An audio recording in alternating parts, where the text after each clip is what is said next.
To my colleague Nomawethu Solwandle. She is in the Western Cape. She's keeping an eye on proceedings at UCT, where we do understand that students continue with their protests regardless of officials having a court interdict that is preventing them from occupying the particular space where they are. We did speak to Nomawethu a moment or two ago, and she brought us up to speed with what was happening there. Police officers had approached the students who were sitting there and asked them to move. We'll cross to Nomawethu Solwandle a little bit later. Let's go to Eastern Cape now and see what's happening there. Students, we're not quite sure what's happening at the Eastern Cape, but we are keeping an eye on a number of things. Griselda Lewis is stationed in Pretoria. You'll remember that Griselda is keeping an eye on the proceedings there. Arnold Pistorius, the home of the uncle of Oscar Pistorius, is where media have camped out there, keeping an eye on what's happening there. Let's go to the Eastern Cape now. We continue with the story and keeping an eye on the family of Reeva Steenkamp. Let's see what Lerato Thipa has got to say to us. Lerato,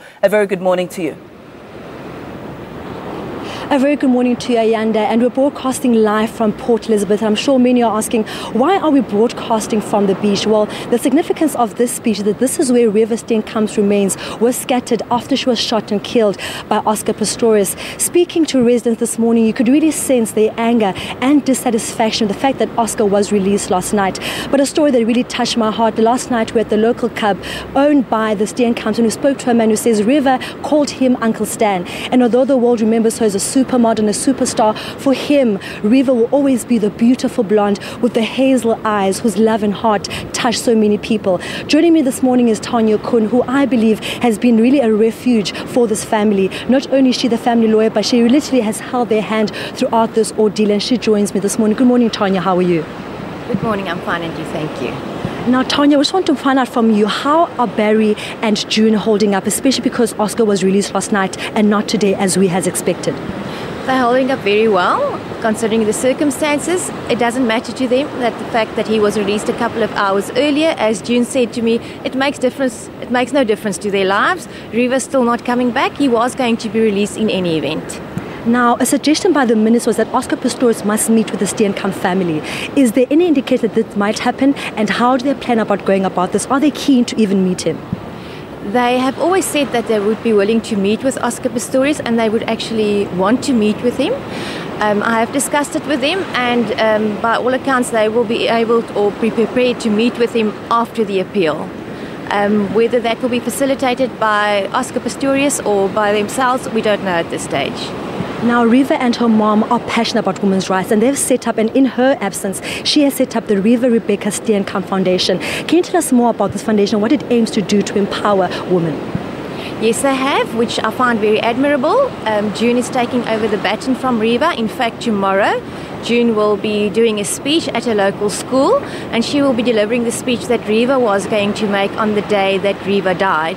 So June's really trying to educate the youth, and then also to help victims of abuse, women and children.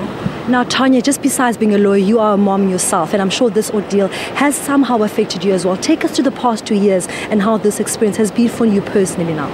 I think any parent could identify with the Steenkamps. If you've lost a child or whether you haven't, just the thought of losing a child is very difficult. What I've found, the journey with them has been a very emotional one, because you have to support, but at the same time you feel it could have been you, it could have been any of us. Violence in South Africa is so rough, and it's very sad that we are victims, our children are victims of that. I find solace in the fact that June and Barry has decided to take this tragedy, and instead of sitting at home, they've decided to do something positive for South Africa. They're taking over the work that Reeva would have done. I think that is amazing. Not many of us can sit back and say we're doing something for the future of our children.